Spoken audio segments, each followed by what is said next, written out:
Blog Talk Radio.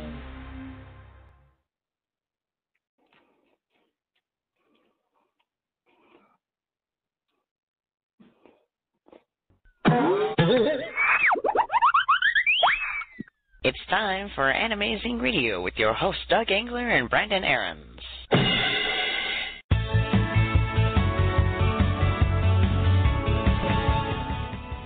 Hello and welcome to the debut of Anime-zing Radio. It is Sunday, April 6th, 2014, and it's 2 minutes past the hour, and we are excited to bring you a new show here on the Hazy Radio Network. I, of course, am the host, Doug Engler, and joining me tonight is my awesome co-host, the man, the myth, the legend. People know him as Prodigy from the High School of Anime Lovers Facebook fan pages. Hey, guys. Mr. Brandon Aarons. Yo. Welcome, Brandon. Thanks for joining us tonight, and we are ready to have some fun. Oh, yeah, man. Let's start an adventure. Anime-zing Radio is brought to you tonight by Casey Creations. For all of your artwork, cosplay, and cosplay accessory needs, check out www.kaycreations.weebly.com or search Casey Creations on Etsy. We're also brought to you tonight by HomeCircleMedia.com for the latest and greatest in anime gear. Everything from pens, pencils, stationery, and officially licensed art books. Check out HomeCircleMedia.com today or look for them at an upcoming convention. Good evening, everybody, and welcome to Anime-zing Radio. That intro you heard was way back from 5 years ago, basically 5 years ago yesterday. That's right, it's our 5-year anniversary show here on Anime-zing Radio. And joining me tonight in the co-host seat, Brandon is no longer with us. Things have come up. His schedule got busy. We went solo for a while, but we are really excited to have another awesome co-host joining us from... We first met him at the High School of Anime Lovers page as well. Of course, I'm talking about the one, the only Zenobia. Please welcome Darren Starling to the show. Hello, everybody. I forgot you play the applause first. That's all right. Sometimes I remember to do it. Sometimes I don't. It's a big night here because a lot of people told me, when you first start out doing an internet radio show, most don't make it a year. Some are lucky if they make it 3, and very few actually continue for 5 or more years. And so this is a pretty momentous night, and I want to thank you for being a part of it tonight. Glad to be here, Doug. I really am. And, lots of good stuff going on. Let me shoot a quick message out here to see if we had a few people that wanted to call in, and let's see if Shane wants to come on, because there was a big announcement for Nomikai that was going to be coming out today, and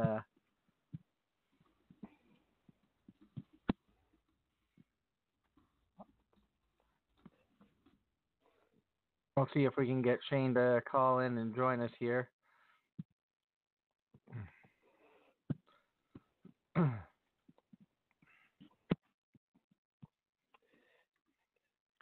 But, good things going on. Tonight, our guest of honor is going to be Marissa Lenti. She's a voice actress with Funimation and Sentai Filmworks. She's also been in a lot of video games.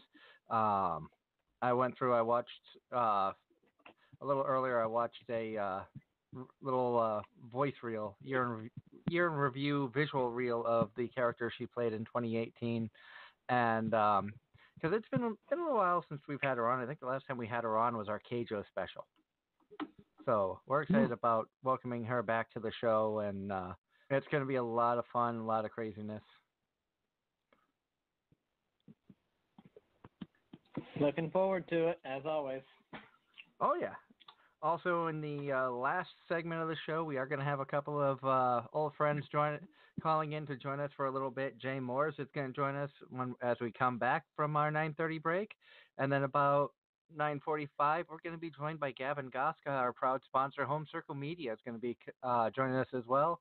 Looks like there's going to be a little bit of a conflict with Johnny C, who we were hoping to have join us.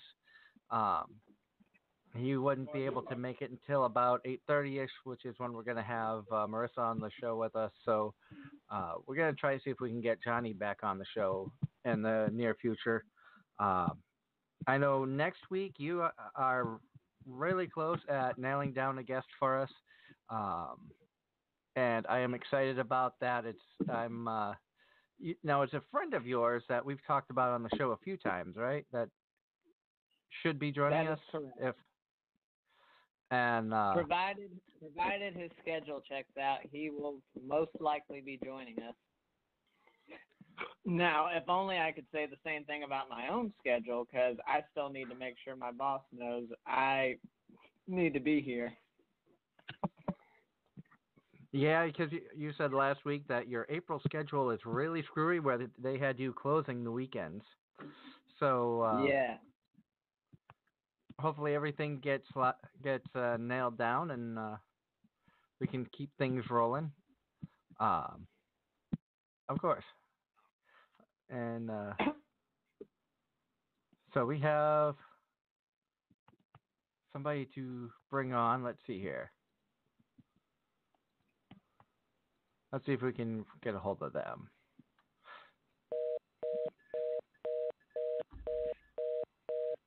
Apparently not. Okay, give me 1 second here, Doug. Yeah. Give me one moment. Oh wait, here. I think they tried. I don't know. That was weird. I saw it up here twice. Did they try calling in at the same time? I don't know. Let me ask them real quick. I think he says call now. Okay, so let's see if we can do this again. The craziness. I think he's. Gotta add the slot. So let's see here. We have another number. Oh, hold on. We do have one person that has called in. I think it's Shane. Welcome to Anime-zing Radio. Is this Shane? Hey, Doug. How's it going? Good. And you had a big announcement, guest announcement for Nomakai Dallas that you wanted to announce tonight. We are going to. Like, one of my favorite people in the entire world. Like, absolutely one of the most talented people and, like, one of my inspirations for years. None other than Marissa Lenti will be coming to Nomakai Dallas this year. Awesome. I know that it's been a lot of fun, and it's really cool that you're able to announce that tonight, and as we have Marissa coming on the show in about 20 minutes or so, and it'll be a lot of fun to get to talk to her about coming out. We're going to be able to actually get to meet her at Nomakai Dallas, so I'm excited about that as well. Yes, you are. Yeah. Yeah, she's absolutely brilliant, and she's amazing to talk to. I mean, you're going to so enjoy like actually getting to like have her on the show, as well as like when you actually get to meet her in person. Oh yeah.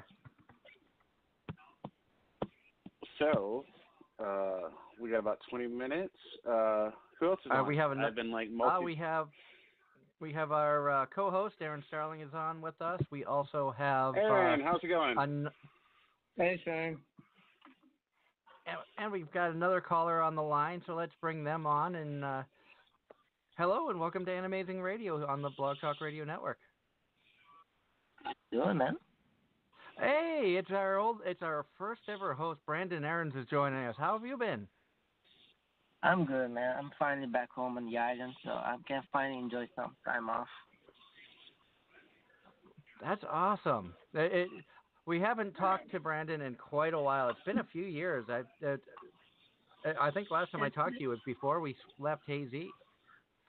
Yeah, I think it was 3 years ago or so, something like that. Good God. When did I... 2016 is when I jumped ship and came over to Blog Talk. So it's been over 3 years, almost 4. Yeah, 3 to 4 years. Yeah. But excited that you're able to call in tonight, and It's going to be a crazy show. I don't know if you're able to tune in for the show tonight. Our guest of honor is going to be Marissa Lenti, who was just announced to be appearing at Nomakai Dallas. Also, really proud to announce that we will be representing Nomakai Dallas at Anime Boston in 2 weeks. Crunch time now for the cosplay contest and everything, and I'm not going to get a wink of sleep for the next 2 weeks probably because I'm going to stay awake to do work and try to help out as much as I can. But I'm so happy that you're able to join us, as well as Shane Holmberg from Nomakai Dallas. And Shane, I know you've been going nuts getting ready for Kamea-Con, as well as stuff prepped for Anime Boston for us and things. Yeah, unfortunately, I couldn't do Kamea-Con this year. It was a last minute thing. I had a lot of stuff going on, and we actually just got a rescue dog that my wife insisted. She saw it, she fell in love with it, we rescued it, and unfortunately it's not the healthiest thing, so I ended up having to back out of Kamea-Con because he can't be by himself for, any length of time right now. So, but I am so excited for Kamea-Con. Those guys are going to rock. The owner is one of the most amazing guys in the world. So everyone is going to have so much fun up there. Awesome. I hope everybody has a great time. I can't wait to see pictures posted from there from a lot of the attendees and hear the stories about what goes on.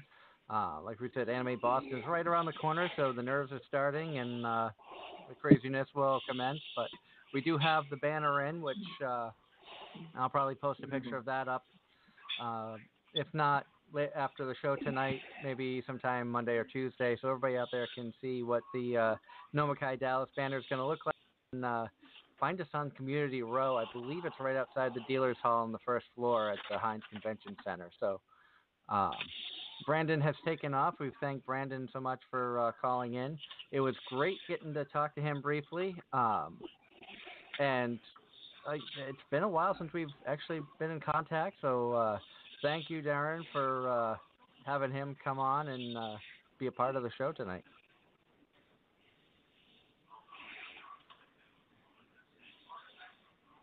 I think Darren's still there.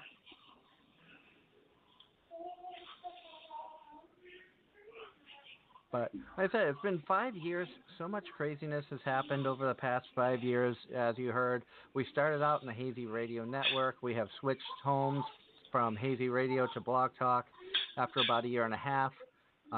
Co-host changes, many, many amazing guests who have come on. I see another caller calling in, so let's welcome them. Hello, and welcome to Anime-zing Radio on the Blog Talk Radio Network. Who do we have on with the 214 area code? Hi, yes. Hey, hi, can you hear me? Yes. Oh, hey, it's Steven. Steven Fu, calling in. Oh, hey, Steven. How's it going? Hi, welcome. Good. How have you been? Good. Just calling in. Congratulations on 5 years. Oh, thank you. It's crazy to believe it's been 5 years already, and it's as I was saying before, seeing that you had called in, it was when we first started the show 5 years ago, I had no idea if we were gonna last a year, 3 years. It's very rare that podcasts and internet radio shows go 5 or more. So it really is a testament to the amazing people like yourself who we've had on the show. And I thank you so much for coming on as a guest. And, of course, the Ginchi Show ID, that gets played quite a bit since we've gotten it. And awesome. I thank you so much for that. No, not at all. You guys do great stuff. And, yeah, man, like you said, 5 years is a long time. Not a lot of stuff lasts that long. So, yeah, I know Darren has enjoyed being a part of the show and Darren is a cool case because he started off as a listener of the show and would interact in the chat rooms. And then occasionally we would have him come on because he's very knowledgeable about the animes. He focuses a lot on the Japanese with the subtitles as opposed to the English dubs, but he does enjoy both. And I know, Darren, you've had a lot of fun with the show throughout the years. Nice. Oh my Nice. goodness, yeah.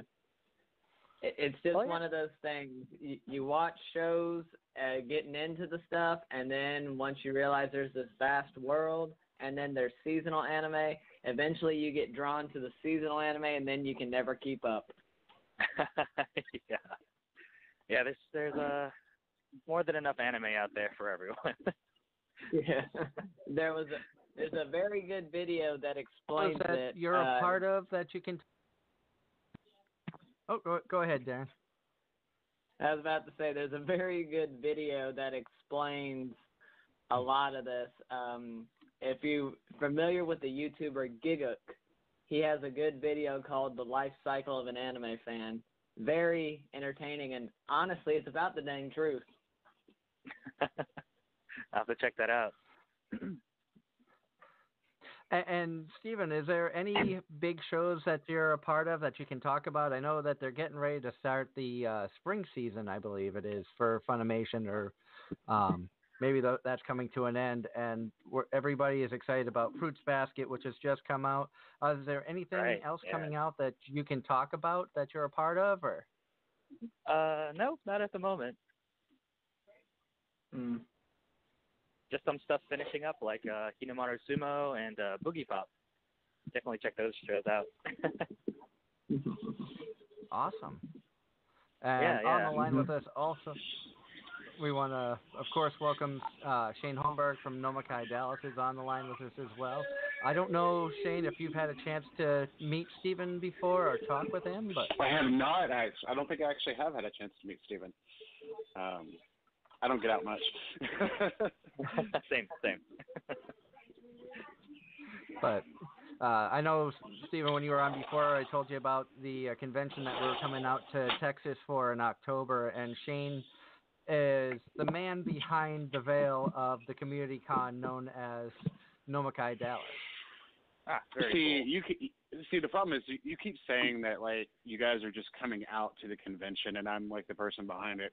What you don't actually tell your listeners is that you're one of the main people helping to run the convention. So, I mean, there you go. In my mind, it's like this is all new territory for me to be this actively a part of a convention, to be a part of the community, especially from such a long distance away. We're actually representing Nomakai Dallas at Anime Boston next weekend. We're going to be working the table to promote the convention, and we know of at least 3 or 4 people who have purchased tickets for Nomakai Dallas from the New England area. Nice. Yeah.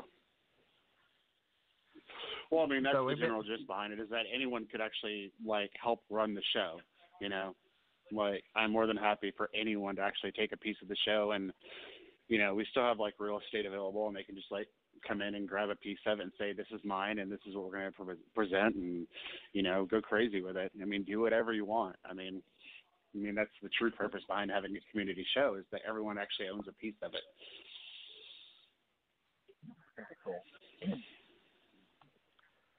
But I want to thank you guys for coming on and hanging out with us for a little bit tonight. I know that you both have a lot going on.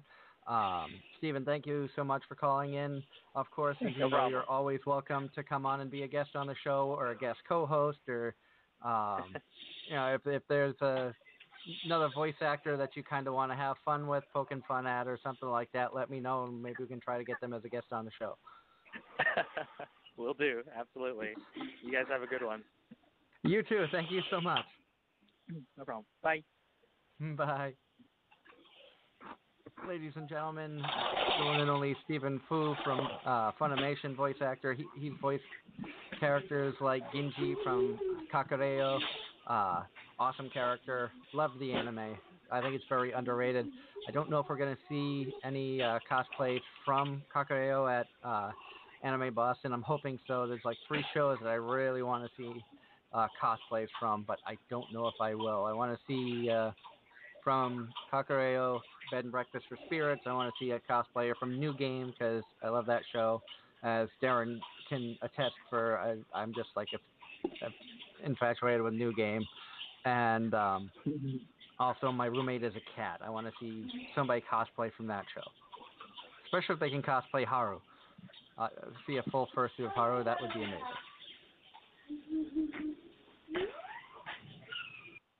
But Shane, thank you so much for joining us tonight as well. Always fun to chat with you. And coming up, actually Tuesday, we're going to have probably not a 2-hour show, probably a brief, shorter show than that. We might condense it down to 1 hour for a Nomakai Dallas planning show.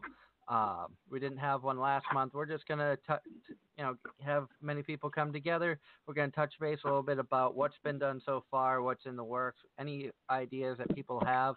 Remember, it's an open forum show, so everybody out there, whether you're from the Dallas area and can go to Nomakai or not, if you've been to conventions, you want to go to conventions, you want to see certain things at conventions, you can call in and be a part of it because, as Shane said, it's a community convention. Everybody can take a piece of it, make it their own, make it fun. Everything's decided by a community vote. So nothing is ever too outrageous or off the table to at least be discussed. That's right. Unicorn ball pits. Unicorn petting zoo and gladiator ball pits. And I think there was sharks with freaking laser beams were mentioned once. Yeah, someone actually did mention that. So we actually have people like extremely hyped for the live action food wars that we're going to do outside of the convention. Out in the parking lot, we'll be doing live action food wars. And we're going to turn whatever contestants loose with a whole bunch of fire and ingredients and let them go crazy in their cosplays. And then they will be judged and awarded prizes for the best creative dishes they can come up with in front of everyone, hoping that everyone brings their creativity with them for it. Just like any ideas that anyone has, like once they throw them out there, we just say, let's see what we can do to make it happen. So. Awesome. I know we're looking forward to coming out and being a part of this awesome convention. And like I said, thank you so much for allowing us to represent Nomakai at Anime Boston. Hopefully we'll be able to get a few more people interested in the convention. If they can't make it this year, hopefully next year. But I know that Anime Boston brings in people from around the world, so there's going to be quite a bit of exposure for you guys. Yeah, hopefully so. And then next year we're planning on going like even bigger next year. Next year is going to be, we're hoping to be a massive show next year. We are already very slowly starting to like sort of plan that out next year, venues and things like that. But we're hoping once this year is in the books, we'll just go full force and just every year, like this new concept of conventions just catches on more and more. And then pretty soon everyone's on board. I hope so. And Darren, I know that you, the more we talk about it, the more interested you are in trying to make it. But of course you work a ton like I do. So trying to get time off is not always the easiest. No, it's not, especially since I just hit 5 years at my company, so I get 2 weeks of vacation, which is nice, but the problem is they only give you 3 months to take it. Wow. Can they really do that? Yes, they can. If you're not full into the management program, if you're not a full salary manager, in other words, if you're still an hourly person, you are bound by those rules, supposedly. That's what our company policy is. And if you are in a salaried position, then you are allowed to take pretty much any days you want, depending on how much of vacation you've accumulated. And it just varies from supervisor to supervisor. Wow, that's crazy. But I want to thank Shane for joining us. Of course, thank you to Brandon, who has called in. Thank you to Stephen Fu, who has called in to join us as well. We've got to go to our bottom of the hour break, but when we come back, we're going to be joined by our guest of honor, Marissa Lenti, and we're going to have some fun chatting with her. We're going to continue our 5-year celebration show. So stay tuned for more Anime-zing Radio right here on the Blog Talk Radio Network.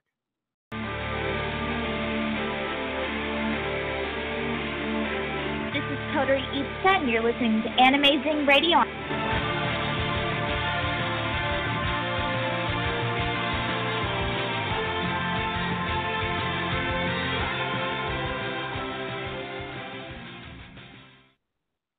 And welcome back to Anime-zing Radio here on the Blog Talk Radio Network. I'm your host, Doug Engler, and joining us tonight, as always, in our co-host seat is the man, the myth, the legend, Mr. Darren Starling. Good evening, everyone. And we are really excited tonight. Celebrating our 5-year anniversary with us is an extremely talented young lady. You have heard her voice in many, many shows, including How Not to Summon a Demon Lord as Celestine. Of course, she was in our Keijo special. She's also been in shows such as Miss Kobayashi's Dragon Maid, Nanbaka, Darling in the Franxx in a small role. Please welcome Marissa Lenti to the show. Hey, guys.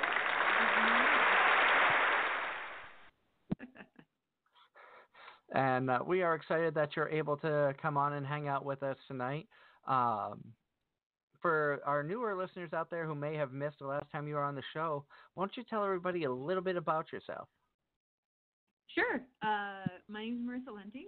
I'm a voice actress, director, writer, kind of whatever, production assistant. I do work at Funimation, Sentai Filmworks, Sound Cadence primarily, but I've also worked across the country on anime and video games.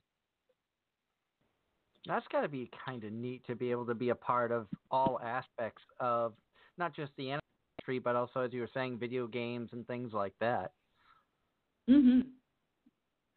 And we were talking off the air that it's been a little over since the last time you joined us. The last time that we had you on was for our Keijo special, which that was a lot of fun. And I thank you again for taking time out to join us for that show.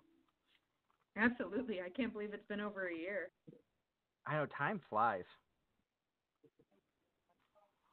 And now I've lost track of what I was looking up. But in the past year, you've had a lot of really cool roles. And one of the ones that I had mentioned was Celestine from How Not to Summon a Demon Lord. And that show fastly became one of the funnier shows and more enjoyable shows that my wife and I watched. I think it was 2 seasons ago. Yeah. That one, it was so funny, but poor Celestine didn't really get to say a lot of funny things. She was very serious. I know, and you were, if I remember correctly, you were in charge of the guild or something like that. Yeah. And I think I remember when that show wrapped, I posted on Twitter being like, I got through the entire season of How Not to Summon a Demon Lord without really cracking any jokes at all. That I think you have to yell at Jeremy Inman for it. I believe he was the one who directed that. So make sure you yell at him about that. I'll yell at him any day. And that was one of those shows that, like, my wife sometimes doesn't hear things properly, and there were multiple times in that show she had to rewind it to be like, did I actually hear that, or what am I just thinking weird things? And no, she actually heard what she thought she did multiple times.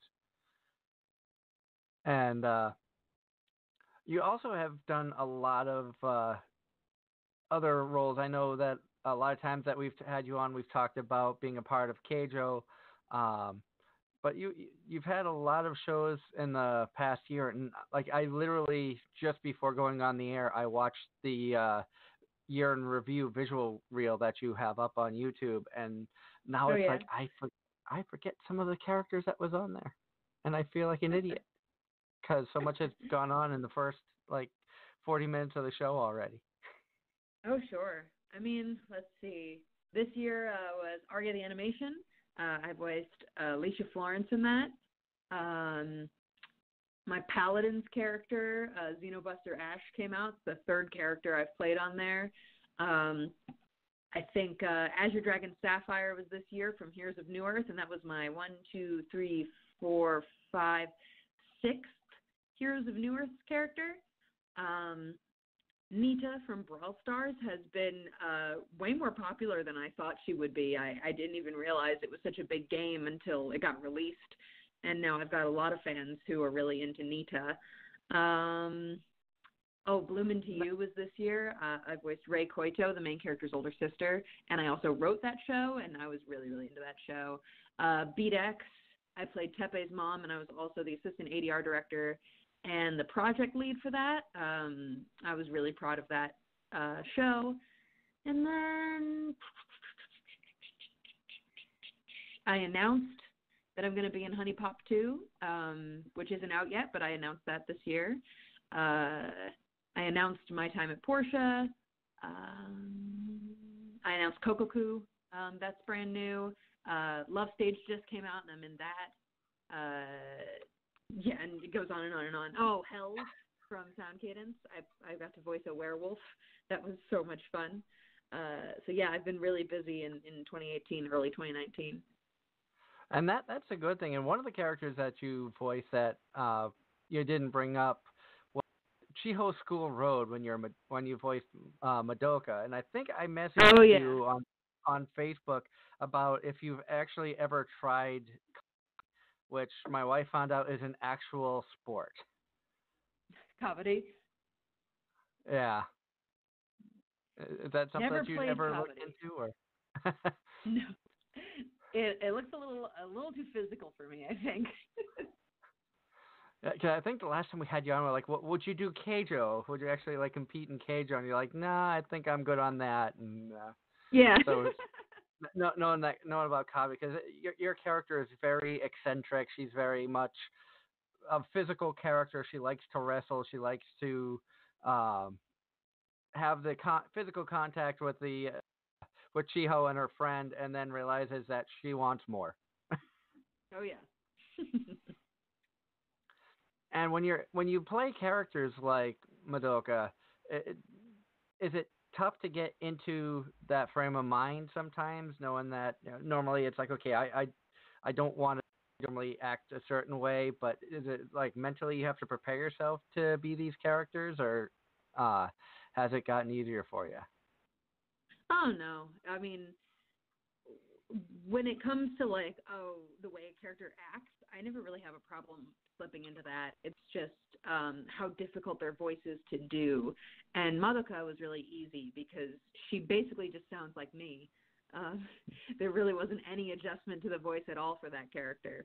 And I think when Clifford Chapin cast me as her, he kind of knew. He was like, yeah, this is going to be easy. And when it comes to like the frame of mind or whatever, I'm able to kind of throw that out the door as soon as I step into the booth.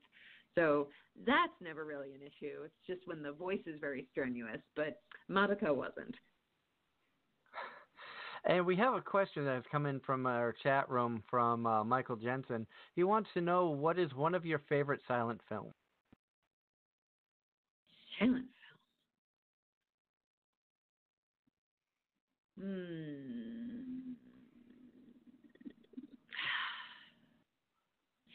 I'll be honest with you. I've only seen a couple.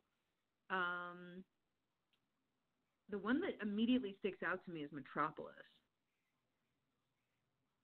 I have never seen a silent film, to be honest. I don't really watch much in the way of movies.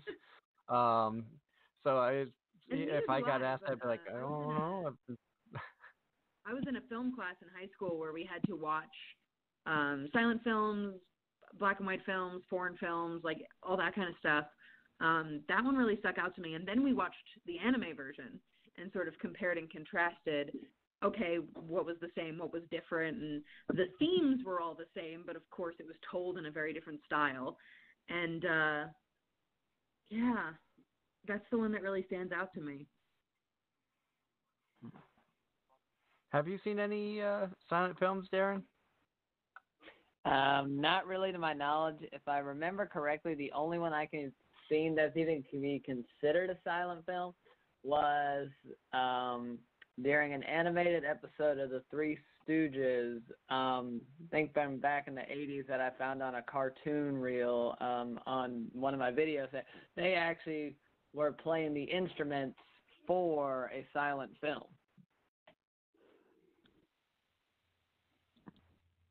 But in terms of an actual silent film, I can't say I have.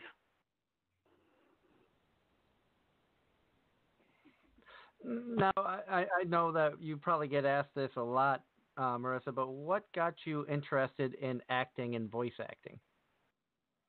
Well, as far as acting in general is concerned, I was actually a child actor, and I'm not 100% sure what made me fall into that. I was so young at the time that I don't even remember my motivation, but I got into acting, I must have been about 8 or 9 maybe.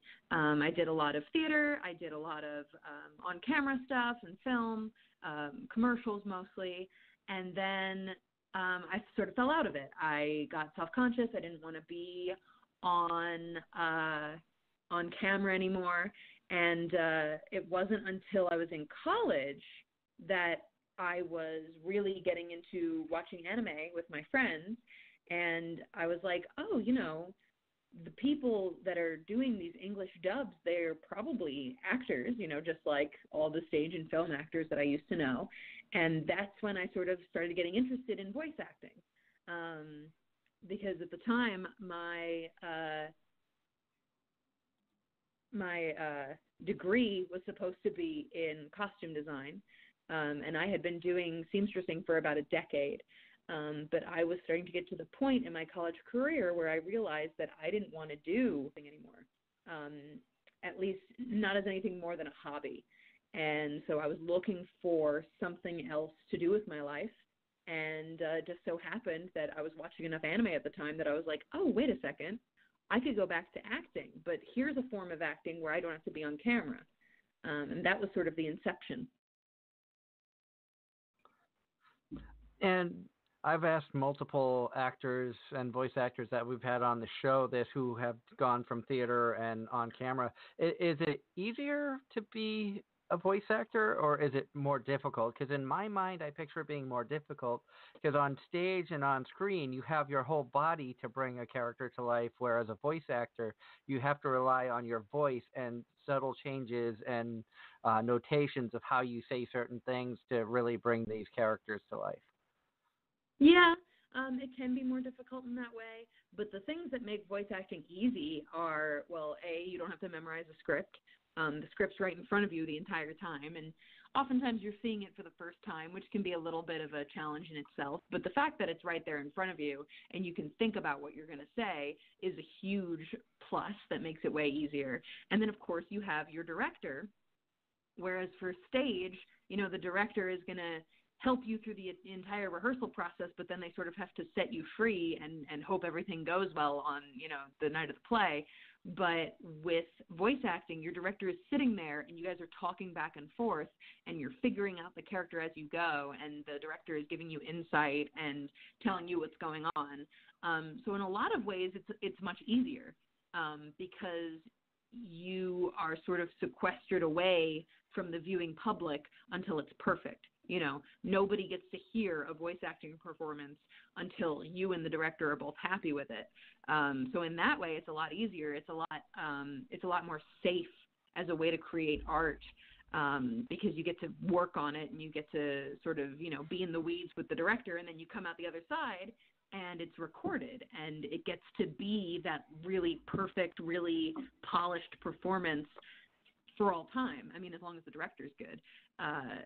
There's no way for it to become messed up. Whereas with stage, you'll put on the same play 20, 30 times and you got to hope it goes right every single time. But once something is recorded in voice acting, it's like, okay, great, we did it. And then you don't have to worry about it ever again. Yeah. And it's neat to hear the comparison from different people, because to some people they said, oh, the stage was easier, and some people are voice acting's easier.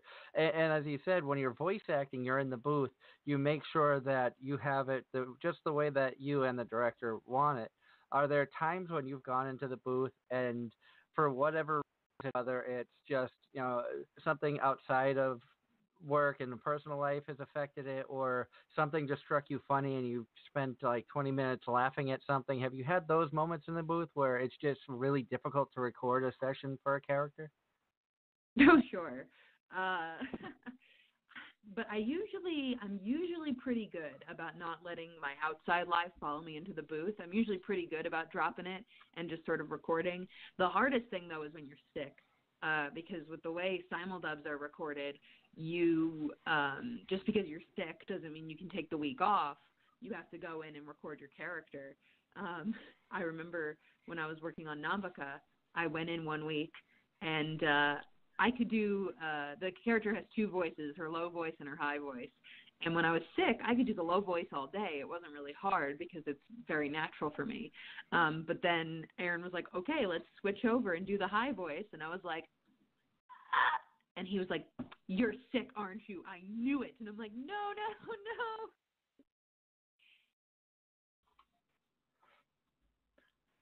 That's got to be one of those moments. And then, of course, there's always the times when you're getting ready to record, and another one of your, coworkers decide to be so nice and leave a little practical joke or a bomb for you.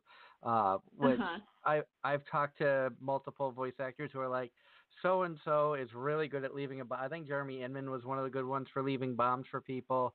Anthony stopped when one got through. I think Anthony had a bomb that he left for somebody, and it got through to the DVD. Nobody caught it. Oops. So he stopped leaving bombs for that reason. I think it was. But have there been those moments where it's like something just caught you off guard that another voice actor said, and you just like, okay, I need like 5 minutes. I have to calm the laughing. I can't think of a really good one. I'm usually too in the zone to really notice bombs. The things that'll make me laugh is when I'm the director and I know that a bomb is coming up for somebody else. The hardest thing for me is keeping a straight face and pretending like nothing's coming up. A couple of the shows that I just directed this past year, a good example being This Boy is a Professional Wizard. There were a lot of fun bombs hidden in the recording session, and I would know when they were coming up, and I'd have to keep a straight face and not, tip off the actor that something funny was coming. Oh, yeah. And that, as you said, it's got to be quite the challenge of being like, I can't start laughing at this because they'll know something's coming up. Mm-hmm. And how have you? I'm trying to figure out the best way to word this. Is moving from outside the booth into the directing and multiple aspects behind the scenes. Has that helped you to figure out how to be a better voice actor, or has being a voice actor helped you into being a better director? Do you think? Yeah, I think it goes both ways. The thing that's helped me the most, honestly, is being a writer, because being a writer means that you get to sort of spend a lot of time with an anime and just looking at the lip flaps and figuring out what'll fit in there. And getting good at that skill has made me really good at, when I'm in the booth and I'm getting ready to act, being able to tell, okay, I can see how this writer was trying to make this line fit, and I think it will fit, or I think it won't fit, but I know what I have to do to, tweak it just a little bit to make it so it will fit. So that skill has been very helpful. And then, as a director, I think being an actor helps a lot, because you can sort of relate to the actor who's in the booth and be like, okay, if I was in the booth, in what way could I explain this that would help me? And then I'm able to explain to them in the exact same way, like, okay, here's what's going on, here's what I need from you. And it makes the actor-director relationship very, very smooth because I know what they're going through and I know how to kind of get them where I need them to be. Interesting. Yeah, I love hearing the different things from you guys as working multiple aspects of the animes, from directing and things. I'm one of those people, as I've said multiple times on the show, I love to learn a little bit about everything, but I don't know if I'd ever master anything in particular.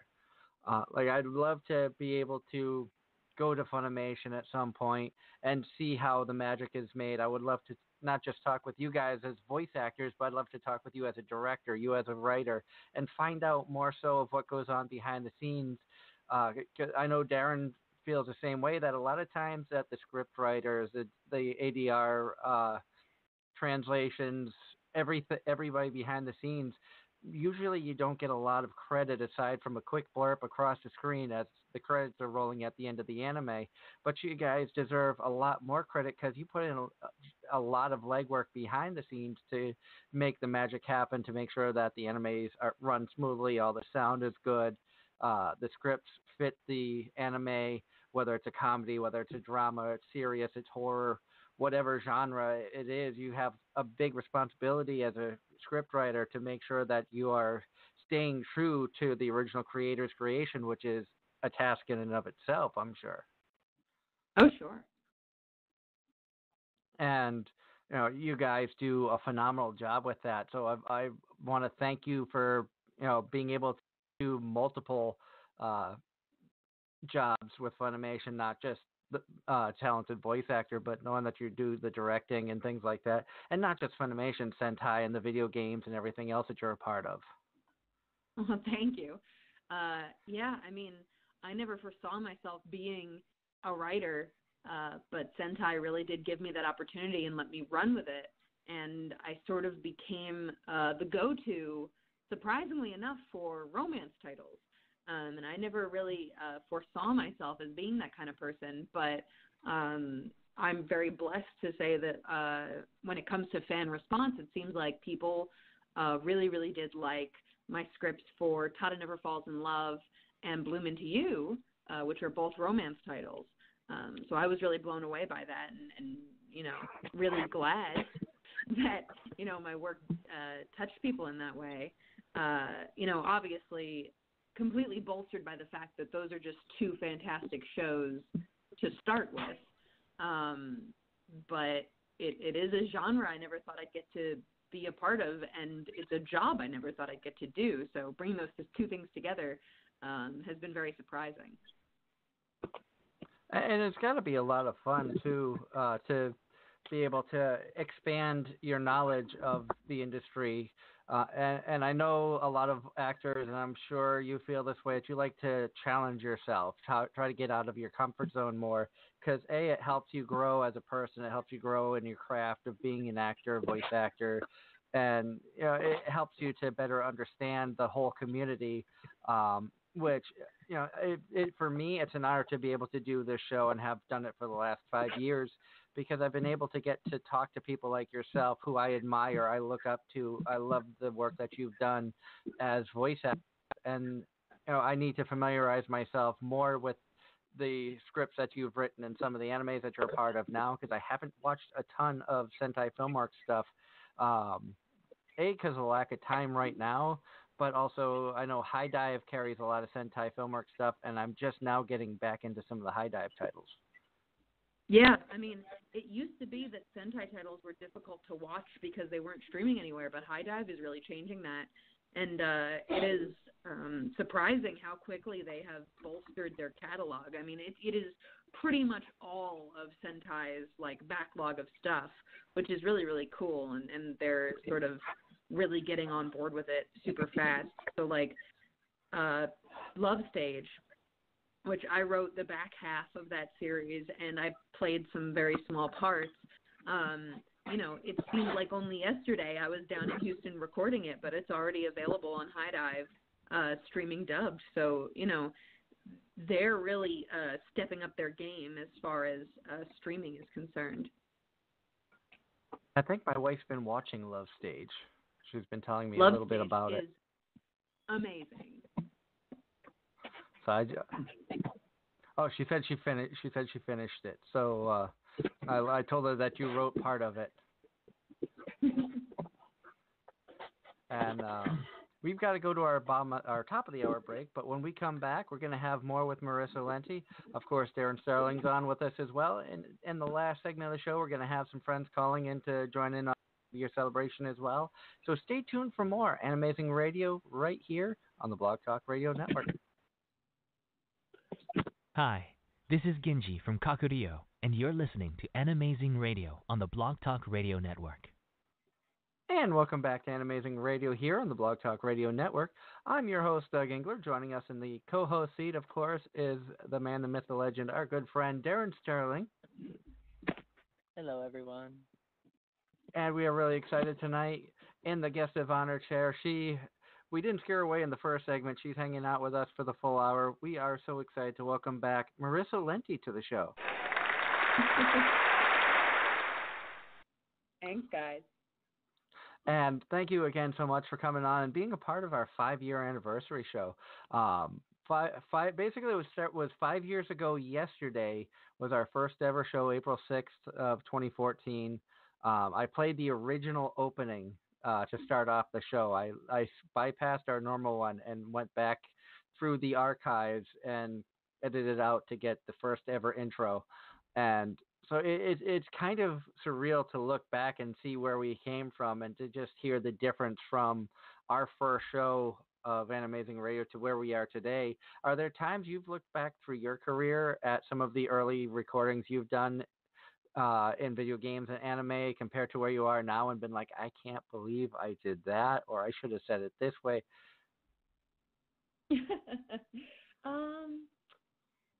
No, but I think the thing that I do deal with as far as that is concerned is like, I'll look back at old stuff and be like, oh man, my range is so much wider now.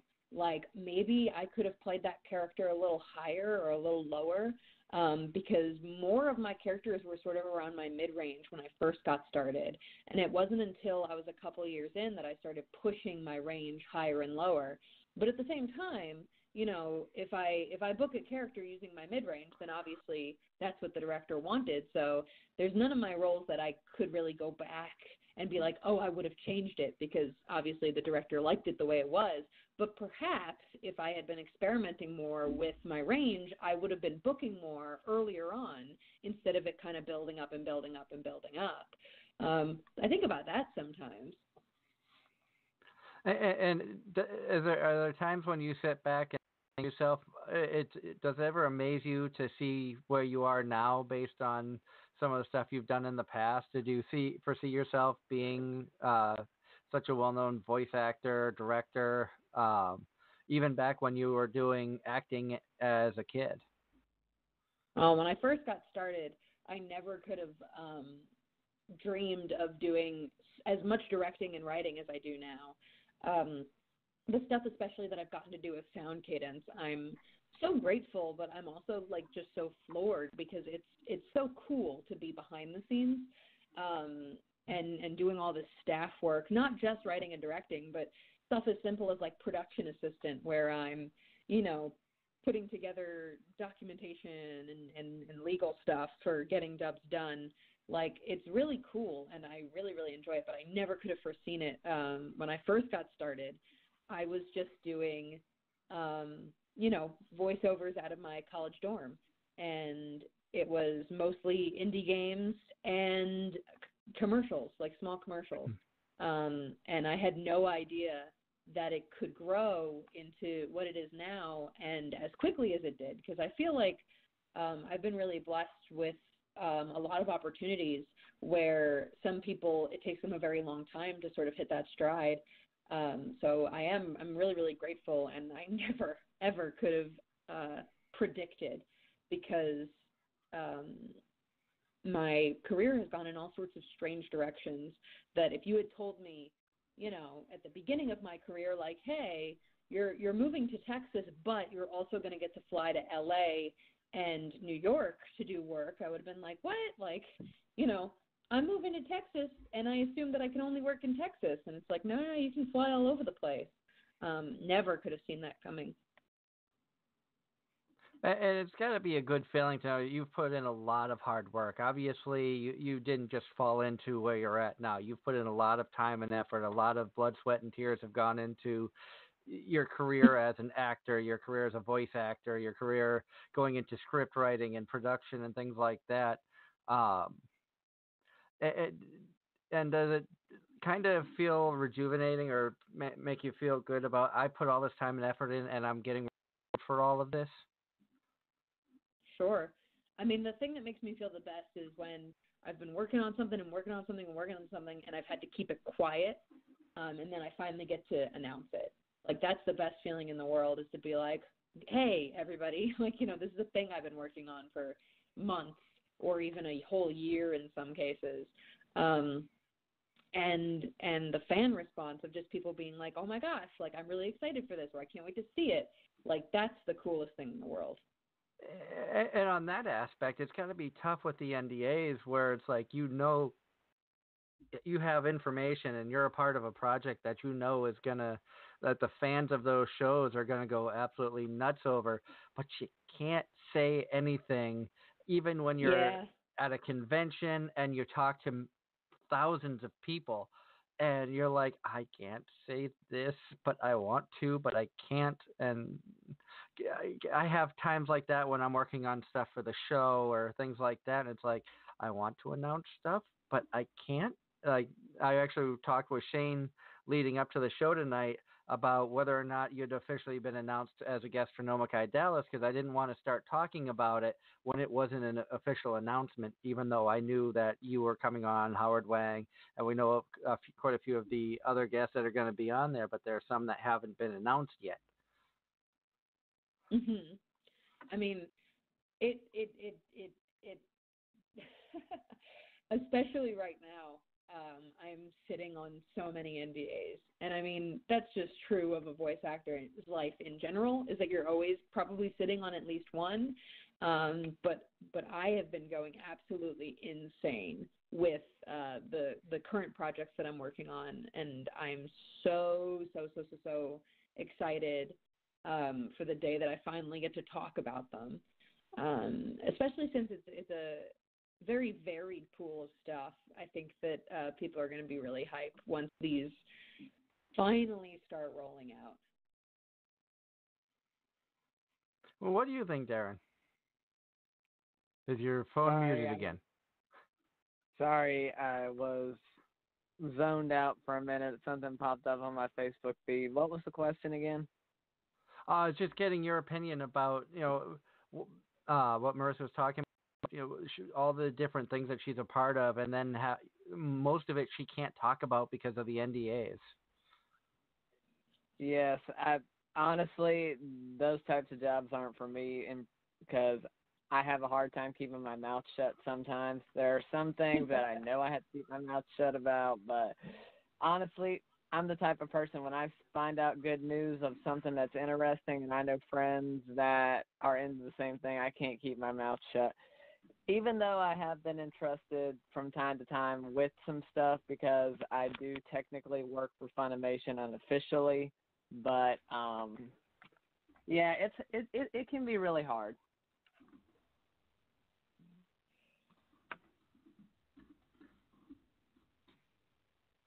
And just responding to messages coming through on Facebook is, as you know, you have to multitask. You have to be good at multitasking when you're doing certain things. And a little bit off the beaten path, Marissa, you have, I know we talked a little bit about Nomakai Dallas. Are there other cons that you have coming up that people can find you at? And have there been any really crazy experiences that you've had at some of the cons you've been to? Sure. Well, coming up, let's see, this month I've got Yowie Expo. That's going to be from the 19th to the 21st.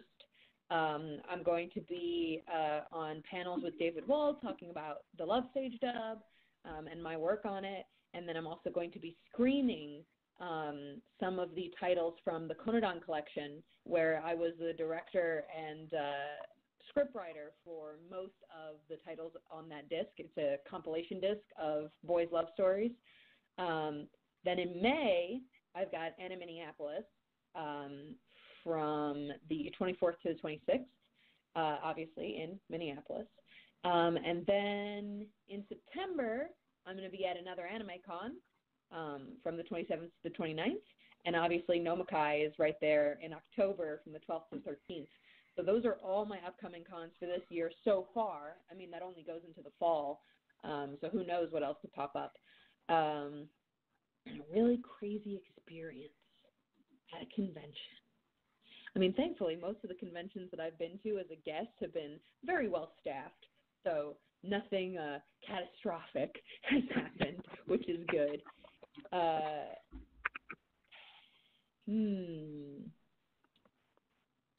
I think the craziest thing that comes to mind is there was a convention that I went to in Tyler, Texas, a little tiny convention, but they had so many guests there that it was like a big party all weekend. Guests were constantly just like coming into each other's rooms and starting up parties. That was an insane convention. I can remember very clearly one night we opened up the doors to one of the rooms where programming was going on, and outside there was a band playing on a stage in the like parking lot.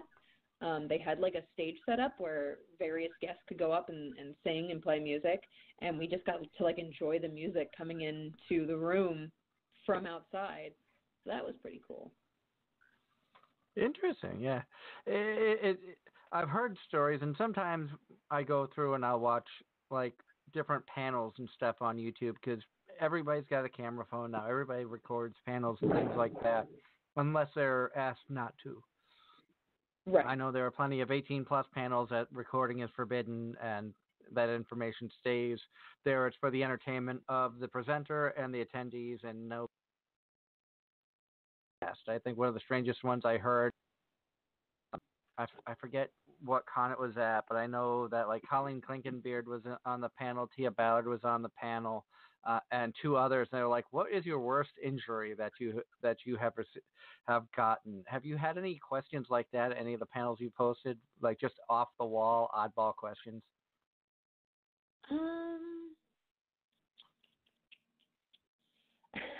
I can think of a really, really off-the-wall one, but it was from an 18-plus panel, so I don't know if I should repeat it.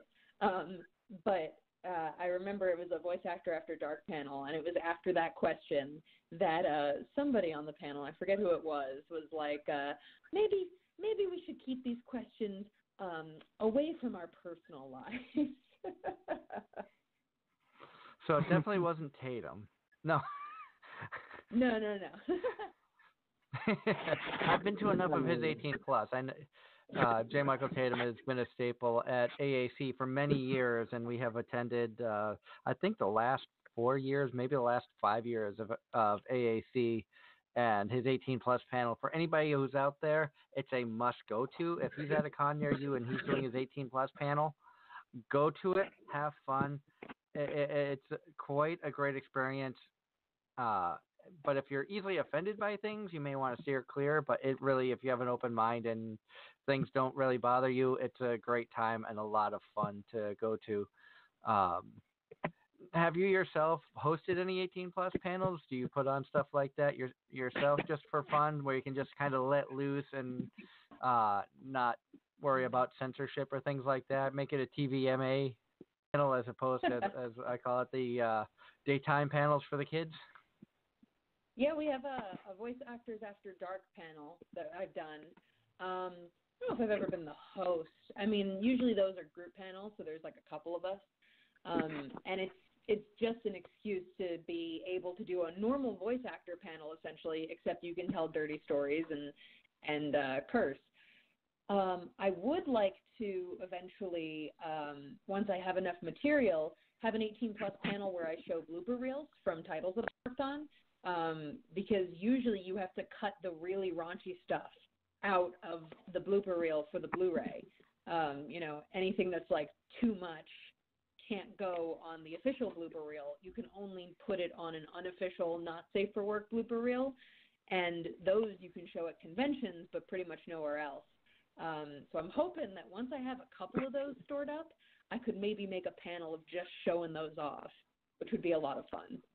Oh, please have one of those for AAC, because we are hoping to be back with them again this year. As I said, that was a home, not a home con, but a very close convention to us. and we've been working with them in promotions and press for the last 4 years. And last year they had issues having to last minute move from Manchester, New Hampshire to Nashua with hotel issues, and this year they're in Massachusetts. So I know they're still trying to find a new home and rebuild themselves to the glory that they have been, if not even better. That's a con my wife and I personally, we both love. It's one of our favorite conventions to go to throughout the year.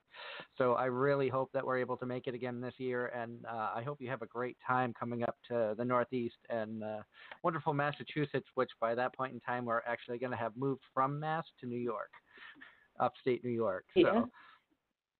I'm really excited because I've actually been to AAC once as a vendor back when I was a seamstress. So it's kind of trippy to get to go as a voice acting guest. What year were you there as a vendor? Oh, do you remember? Probably 2012 or 2013. Okay, so that would have been before we started going on a regular basis. I think 2014 was our first year there. Yeah, 2014 was the year I graduated college, so that would have been too late. Now, going through, and we only got a few more minutes here, but I wanted to touch base about the seamstress side of things because my wife, as we talked about during the commercial break, my wife has been making costumes for Anime Boston.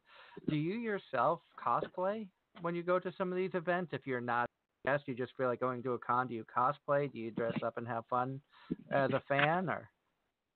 I used to cosplay, but now I don't really have the time to make costumes anymore. So ever since becoming a voice actor, I have not cosplayed. But I used to. It used to be my main job was making and selling cosplay, and I would always wear costumes to conventions, to advertise so that people would be like, oh, I really like your cosplay. Where'd you get it? And I'd be like, well, I made it. You can commission me. And that was my job for 10 years. And I have been thinking about maybe for one of these conventions I should cosplay. And there's a couple of my characters that I've been thinking about who I might want to make costumes of. But some of them are just a little too crazy. I know my friends have been like, oh, you got to cosplay as Momoko, but her hair is so ridiculous. Like a wig like that would cost a lot of money, A, and B, be terrible to keep up. And then Cocotte from Dragon Ball Super, I'd have to paint my skin. There's Wolfie from Hells is a werewolf, and she's also got painted skin, and then she's not wearing a top, but she's covered in fur. So a lot of my characters up until this point have just been a little too crazy to cosplay.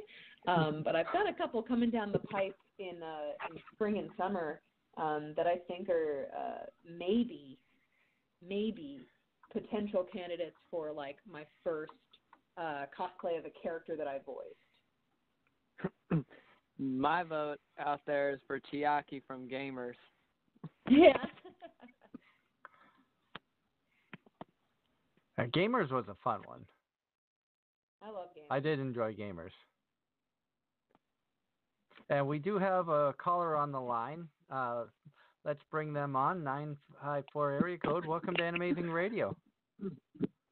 Hi. My name is Sharka. Hi, Sharka. Welcome back to Anime-zing Radio. Thank you for calling in. You're on the air with Darren Starling and Marissa Lenti. Hi, Marissa Lenti. Oh, hi, Marissa. I wanted to say that I really like your character Alicia from Aria the Animation. Oh, thank you. You're welcome. And I think I heard earlier that David Walt's trying to dub more. I think it was LGBT anime series, and there's one that's a little bit old, not too old, called Strawberry Panic, and it's where this girl goes to this all-girls school, and she meets the upper classman girl. I think she has white hair and blue eyes, and the upperclassman girl falls in love with her. The art so beautiful. It's like Fruits Basket and Princess Tutu mixed together. It's really beautiful. Yeah, I know Strawberry Panic. It is debatably the most famous Yuri series ever, and I would love to dub that show. But unfortunately for me and David, it's not a Sentai Filmworks title. Oh. I know, right? Yeah. But I'd love to do that one. If the opportunity came along, I absolutely would jump on it.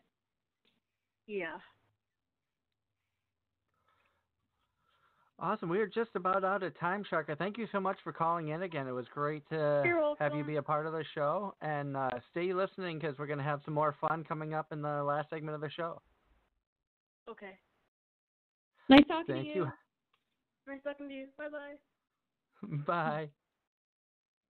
And thank you so much, Sharka, for being a part of Anime-zing Radio. She has called in quite a few times, and it's weird because since Darren's been the co-host of the show, we've gotten more call-ins during interviews with voice actors and even some of the artist guests that we've had, which is really cool because for a long time, the only people that ever called in was the guests or the co-host. So I'm loving the interaction of the fans and for the fans to be able to get a chance to talk to you. And I think she called also when we had Stephen Fu on the show and Danny Chambers. Yeah, I love that. But as I said, we are just about out of time. But before we go to commercial, we want to give you a chance, as we call it, our shameless plugging section. This is the chance for you to promote, once again, all the cons that you're going to be at, any shows that you're a part of that you can talk about, as if we haven't already talked about a lot of them already. But feel free to let everybody know where they can find you and your work. The floor is yours. Sure. Well, I've already kind of plugged all the conventions that I'm going to be at, and I've also talked about a lot of the new shows that I have coming up. So I'll plug my social media.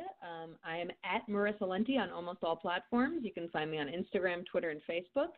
And then the big thing that I've been advertising right now is the Konodon collection. It's the first release from Kuma Holdings, which is a brand new anime licensing company that I am very heavily involved with. I was the executive producer on the Konodon collection, and it really, really, really means a lot to me to see it do well. It's a collection of LGBT boys love shorts. And $1 of every pre-order is going to the Trevor Project, which is a charity that helps LGBT plus teens in crisis, like suicide management and that kind of thing. So it's available for pre-order on Right Stuff right now.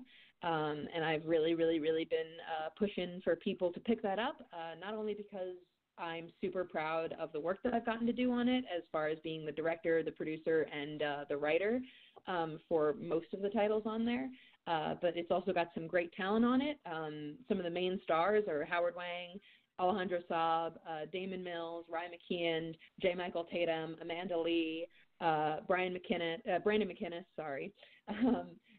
Scott Frerick. He'll be mad at that one. And Rico Fajardo. And another great thing about it is it's region-free, so it's not just for people in the U.S. It is available worldwide. The disc will play on any Blu-ray player. It includes behind the scenes, nearly half-hour-long videos showing you the dubbing process. It's also got commentaries for both of the shorts that are on there. It's got a blooper reel. It's got interviews with the original Japanese creator, and it's really important to me. And if that sounds like something you guys would be interested in, please go to Right Stuff and give it a look. Thank you so much for coming on tonight. It's always a pleasure to chat with you. And like I said, I know Leanne and I are really excited to get to meet you. If not at AAC, definitely at Nomakai. And I know I had mentioned about that she wants to do some pet commissions at Nomakai and wants to practice using different animals. And I thank you for allowing her to use the pets that your cats that you post up on Instagram, because they're adorable cats. I have to say, I'm a cat lover myself. So, we thank you for that. We've got to go to our top of the hour break, but when we come, or bottom of the hour break, God, I'm getting all screwed up on this 5th anniversary show. So it's a normal show for us. But thank you again so much for coming on, hanging out with us. As I said, it's always a pleasure chatting with you. Yeah, thank you so much for having me.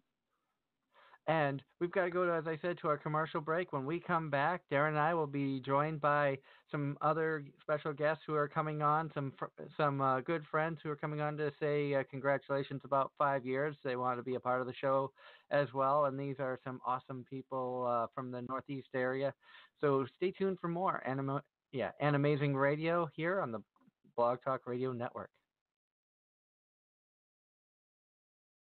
Hi, this is 13 from My Hero Academia, and you're listening to Anime-zing Radio on the Blog Talk Radio Network. And welcome back to Anime-zing Radio here on the Blog Talk Radio Network. I'm your host, Doug Engler. Joining us, as always, in the co-host seat is the man of the hour, our good friend, Darren Starling.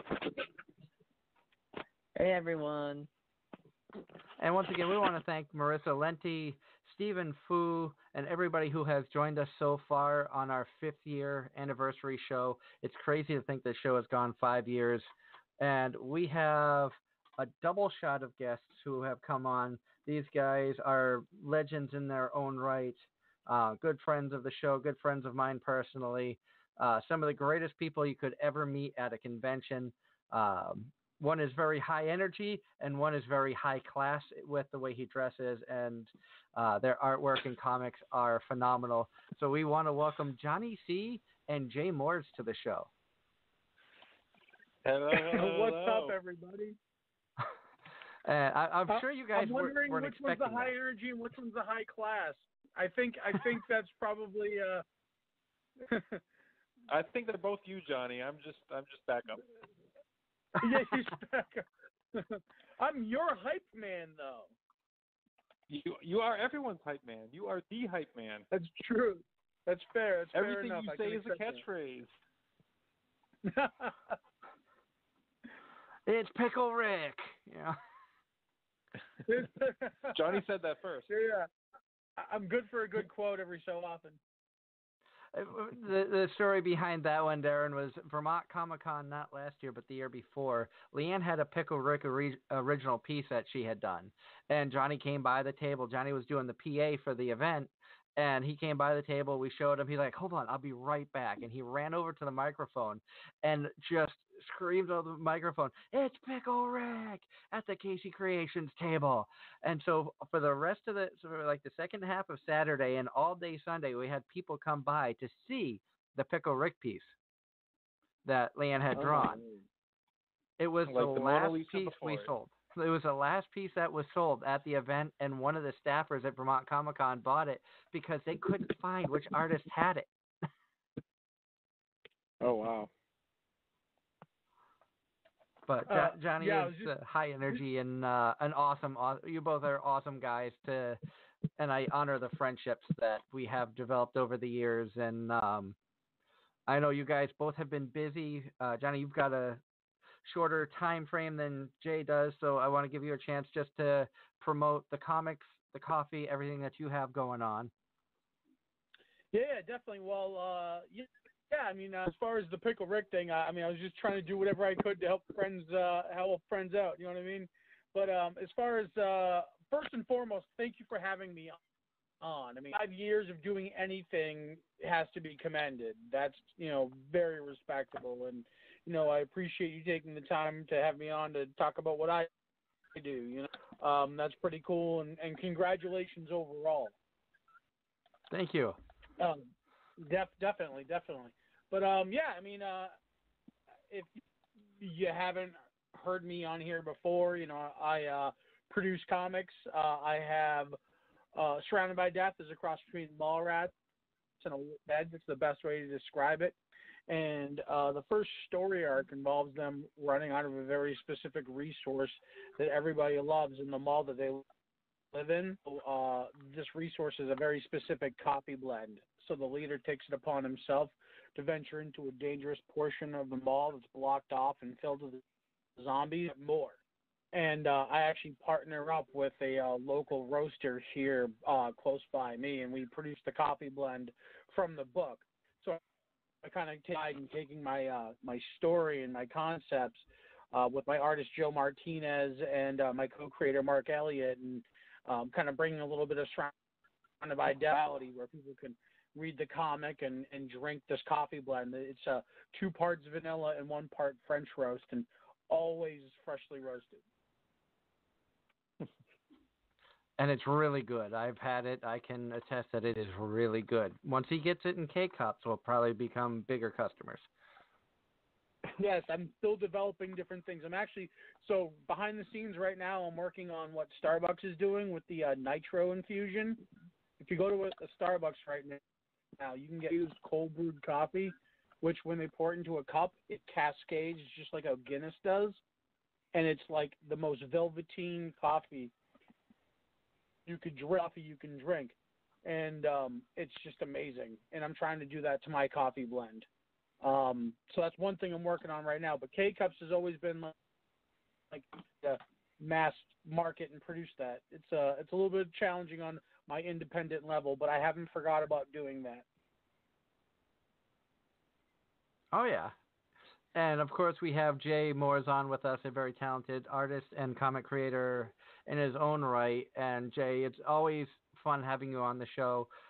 You've been able to fill in when we've had last-minute cancellations. You've come on just to hang out and chat about absolutely nothing. And I thank you for coming on tonight as well and being a part of our 5-year show. And as Johnny said, I've even sat in the co-host. You have. You've been on both sides of the show. Johnny, you've been a co-host on the show in the past as well. Have I? Yeah, I think I have. Well, I've been on so many different times. It's been it's tough to keep track. I remember one of my favorite times was when I snuck appeared when Rusty Gilligan, and Rusty had a hard time figuring out who I was.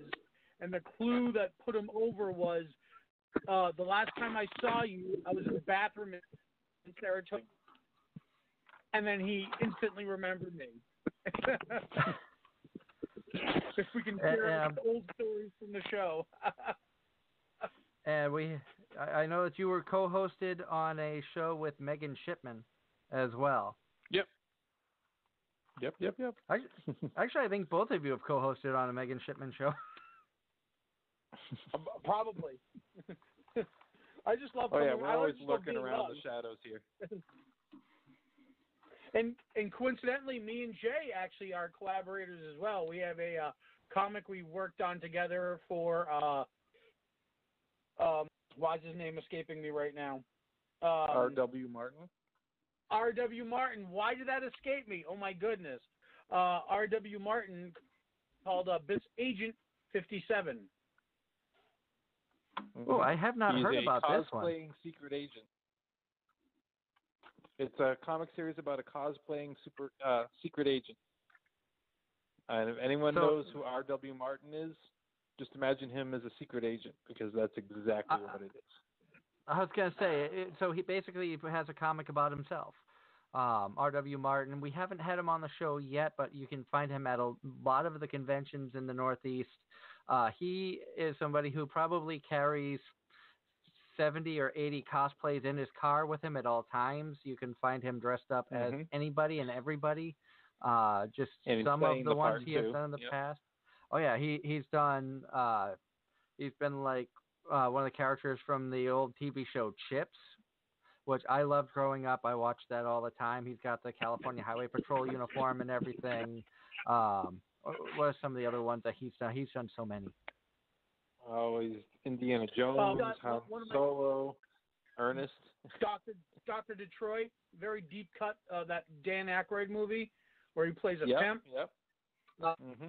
That's hot. Like I had to go and seek that movie out after I saw his cosplay. I'm like, I've never heard of this. It was one of those just rare, obscure Dan Aykroyd comedies that fell under. He just knew about it and cosplayed it. It was kind of cool that like he helped me discover this weird little Dan Aykroyd comedy from the 80s.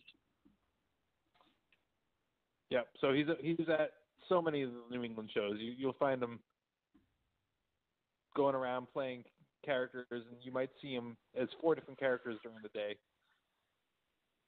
He's always very busy playing these different characters. So we took that concept and we turned it into a secret agent spy who kind of adapts, like picks up the powers of the people he's disguised as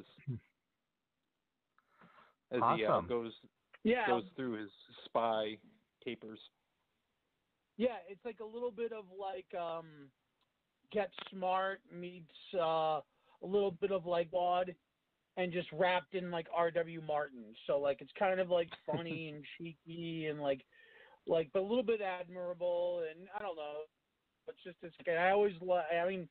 I'm glad I got an opportunity to work with Jay Moores. That was really like one of the highlights of the project. Not to downplay RW or anything, but just to be able to work fantastic, because that was one of the things I envied out of Jay Moulton, was that he got to work with Jay. And then now so many Jays. Finally got so many Jays. Too many Jays. I know that you guys have a lot going on. I thank you both for coming on tonight and hanging out with us for a few minutes. Definitely, we got to see about getting you both back on the show in the guest spot, or even if we can do another. I know I've been talking about this for a while, that I want to try to figure out when we can do a comic creators panel and get a few different comic creators on the show. Once I figure out a time, maybe we can figure out a down weekend for you, Johnny, in May or something. I don't know if you ever have any downtime, but because you're always on the move. Every time I talk to you, you're going in 15 places at once, whether it's at a convention or it's work or it's promotions. You're always everywhere. So the cops can't catch them. Chicago 2 weeks ago, Philly next week, Saratoga in 2 weeks. My schedule's crazy. And Jay, where are people going to find you? We appreciate it. Oh, definitely. Thank you so much for coming on. Jay, where can people find you? Any upcoming cons and social media? Upcoming shows include Saratoga. I'll be up there hanging out with Johnny C and the rest of the gang. That's in, I think it's 3 weeks. 3 weeks? And then after that, I think we got Easter and then, or is it right before Easter? I don't remember. It's coming up. Shame on me for not having my dates or calendar in front of me. Last weekend of the month. Yeah, last weekend of the month. Saratoga Springs, be there. And then I also have Kids Con I'll be doing, which is coming up soon.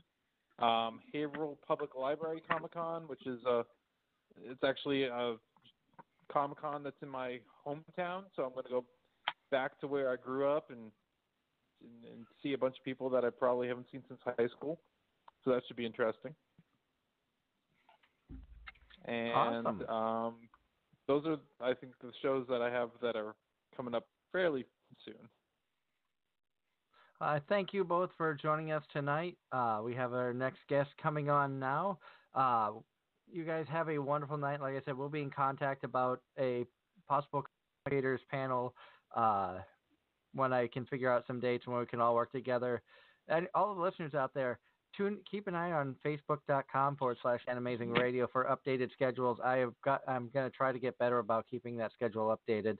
I have updated it recently. We are currently working on guests, and there may be some schedule changing coming up at the end of the month, but more info will come as it's known, so definitely keep an eye on that. Thank you, Johnny C. and Jay Morris, for coming on and hanging out with us tonight for a few minutes during our 5-year celebration. Thank you for having us, Doug. Thank you, Darren. Thank you, Doug. No problem. Anytime. Have a wonderful night, and we'll chat with you guys later. And once again, that was Johnny C. and Jay Morris. And Darren, our next guest of honor who's coming on tonight, you is a man that you know. He is, hopefully, he's a proud sponsor here of Anime-zing Radio. You know him as the owner of Home Circle Media and HomeCircleMedia.com. The man, the myth, the legend, Gavin Goszka is on the line with us now. Thank you so much for coming on, Gavin. Hey, great to be here. Congratulations. Happy birthday / anniversary / whatever you want to call it. Birthiversary? I don't know. Yeah, there you go. I like it. Birthiversary. I just kind of came up with that now because I'm tired and it kind of sounded funny. But thank you so much. As what Gavin's referring to is my birthday was a few days ago, so we just passed. I am now turned 1 year older and no years wiser. But we are excited that you're able to be a part of Anime-zing Radio, and you've been a part of the show since its inception, since we first started talking about the idea of doing this show. Yeah, I can't believe it's been 5 years. That's crazy. I feel really old all of a sudden. I don't know. I guess I've been feeling really old lately in general, but that's a separate issue. I think I feel old at cons because it's like I see these cosplayers. Oh, I've been cosplaying for 10 years. How old are you? 18? Okay, I'm old. I'm old. I hear somebody say I've been cosplaying for 10 years. I'm thinking they're in their 20s or 30s, and now I'm 18. Oh, Jesus Christ. Yeah, but, right on. Starting young. Yeah, that's the way it goes, I guess, right? Oh, yeah. And you've been a part of the show when we've had, like I said, since we had started talking about it.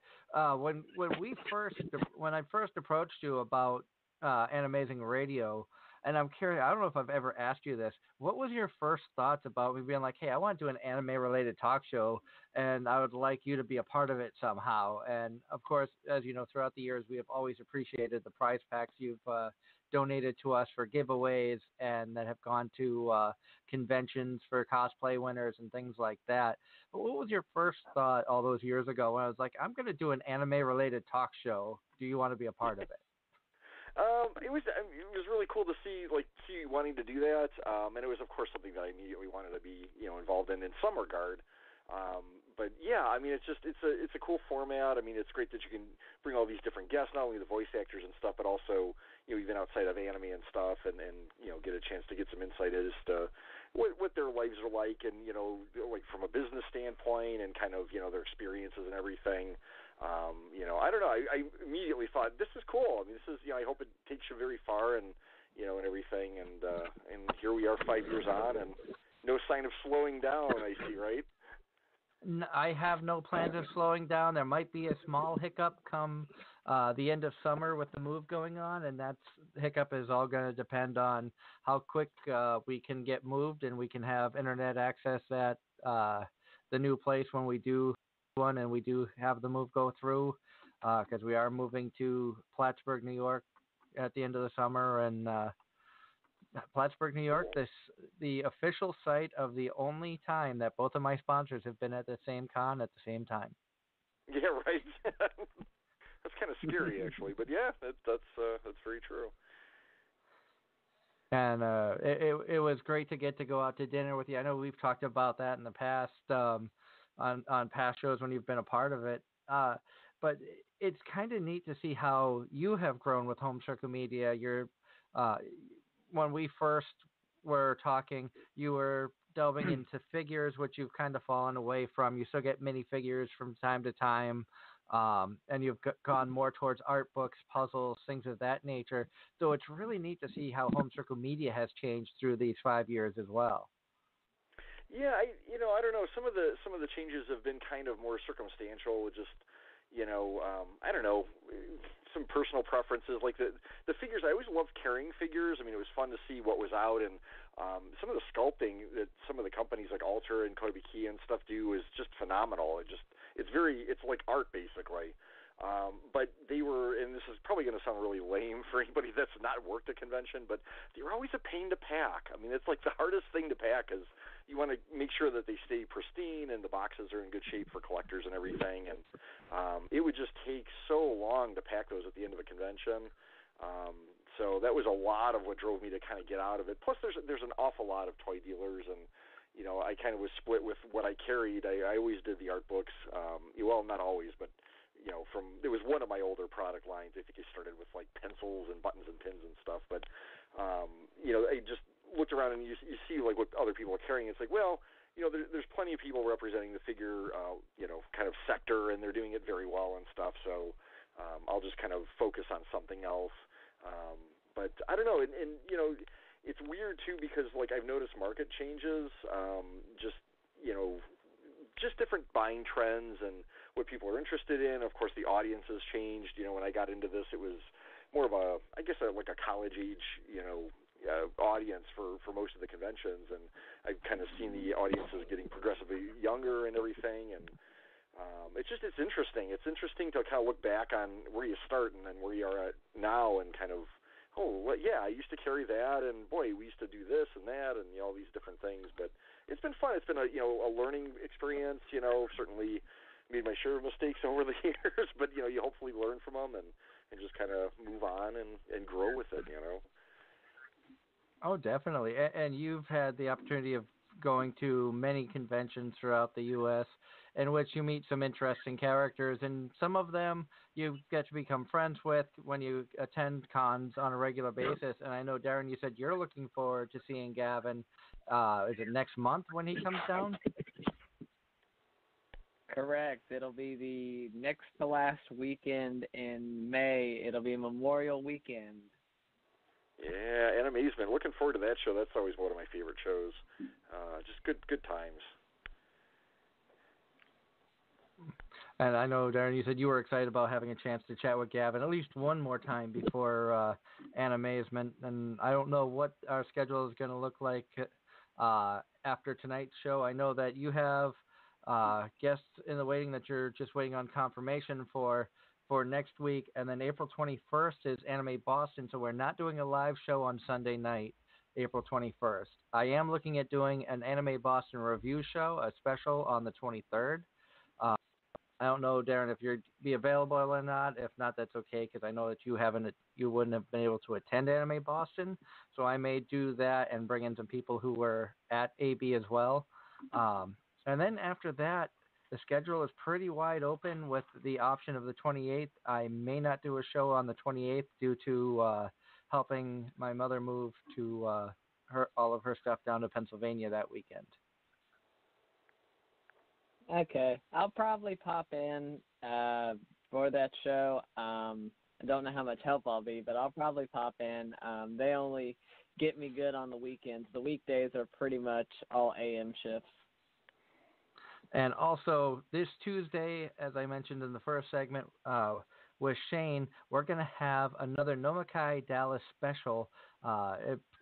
It may only be an hour special on Tuesday night, just doing some review of what's going on with Nomikai, all the announcements that have come out already. There might be a little bit more planning. Nomikai is still a few months away in October.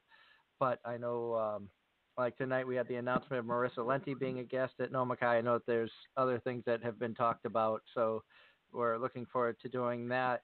And I know, Gavin, I talked to you a little bit about Nomikai Dallas. It's gotten to the point of where we are actually going to be representing Nomikai at Anime Boston. They have a table in the community row with a lot of other conventions. And Leanne and I are going to be representing Nomikai. We're also going to be in the masquerade. And so we have a full plate for Anime Boston. For once, we're not vending, but we still have a table, so at least we have a place to sit and rest when we get tired. Yeah, right on. That's cool.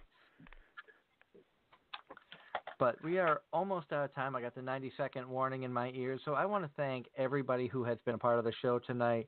Of course, thank you to Stephen Fu and Darren and Brandon and Marissa Lenti, Gavin, Johnny C., Jay Moores, Sharky, who called in, all of the people who have called in. There was Martin Wallace, or Mike Wallace, who had been on the line earlier as well. I want to thank everybody who tuned in the chat room. Thank you to everybody who's been a part of Anime-zing Radio over the last 5 years, from our from our Hazy Radio days all the way up to tonight's show, and hopefully for the next 50 years. You know, if I can keep doing this when I'm in my 90s, God help you all, because I will probably be really senile at that point, but that could make for a more interesting show. And I hear you laugh, and you know how bad that could be. Picturing that, yeah, that could be kind of funny. I don't know if it would get as crazy as that one show with a certain voice actress, but Right. That's one that we will never forget. That's a high bar. But, That's set the standard. But once again, thank you to everybody who's been a part of us. And we would, until Tuesday when we do a No More Kai Dallas special, we will see you then. This has been Anime-zing Radio here on the Blog Talk Radio Network. Have a great week.